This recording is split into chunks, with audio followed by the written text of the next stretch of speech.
Hello everyone, this is candidate master Victor Neustroev, and I would like to analyze the game, another game of the first round played by Alexander Garcia and David Pozo. Here Alexander played with white pieces. He is just 7 years old, but I believe he is quite strong for his age, of course. Okay, he was playing with white pieces. He played e4, e5, knight f3, knight c6, bishop c4. By the way, if I'm not mistaken, David Pozo, who was played with black pieces, is quite an experienced player. Okay, bishop c5 was played, and here Alexander played b4. His idea was to apply Evans' Gambit. Bishop b4, c3, bishop c5, and then d4. From here, everything is correct.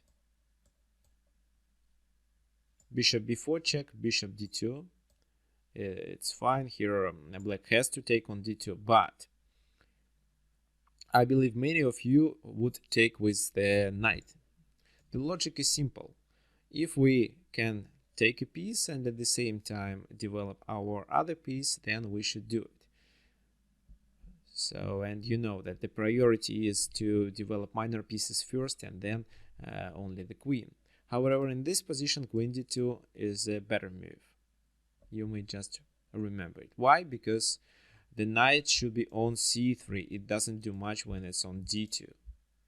Moreover, sometimes we need our queen to cover these squares. Maybe with the idea to play d5. Okay. So Alexander took with the knight. It was a mistake, but not really huge. d6. And this is where his task was just to castle and continue to play in positionally, but he played queen a4, hoping that black would play knight f6 and he could play d5 and just win this knight because of the pin. But bishop d7, of course. And in this position, what can you notice? When the bishop went to d7, the b7 pawn became a weakness. And of course, there is a constant weakness on f7. So something like queen b3 should work. For example, then knight h6. And I don't believe that we can take on b7, but let's try. Queen takes on b7, rook b8, queen a6, then knight b4, and yes, he's threatening with this check. So no, queen b7 doesn't work. But maybe just something like queen c3 should be played, because our queen has nothing to do on a4. Okay, instead, white decided to castle. Knight h6 anyway.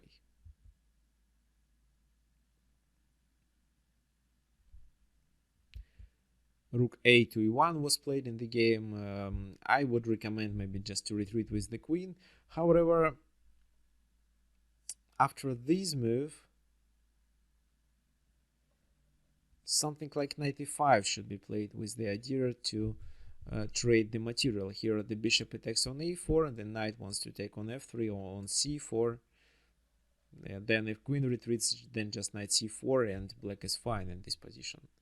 But black played a mistake. He took on d4, and after this move, white applied a tactical strike. He took on f7, knight takes f7, queen takes on d4.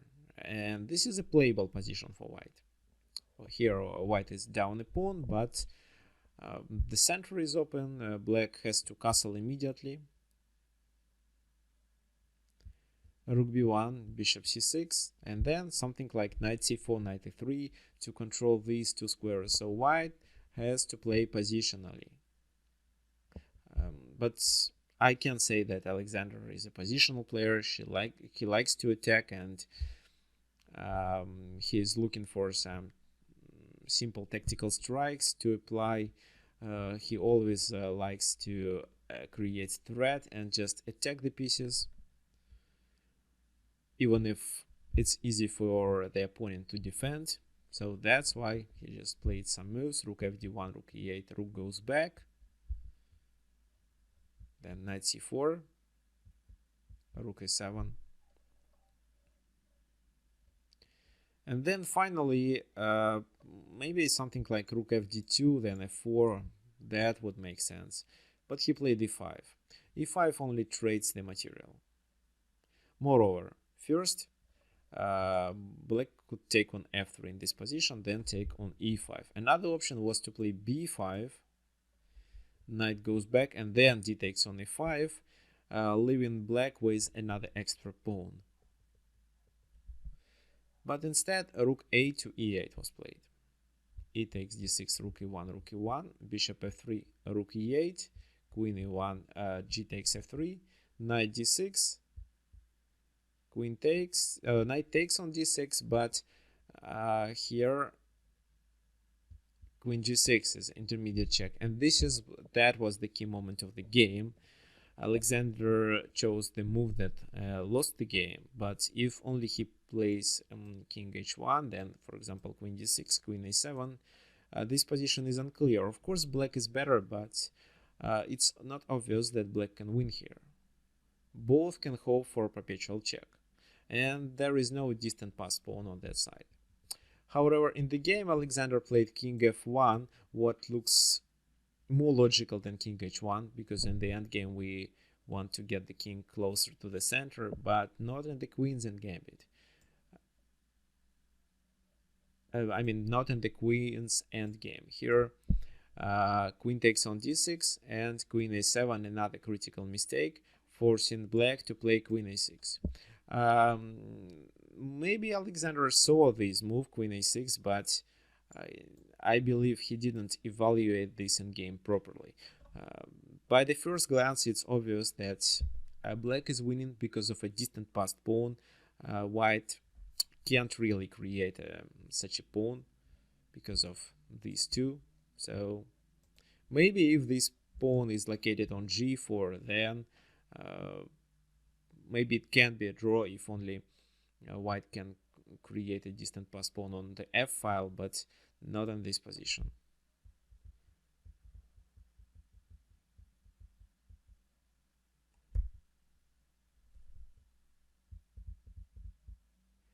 g6, h5, and now the pawns are stopped on the king side, but black has the idea to play with his c pawn.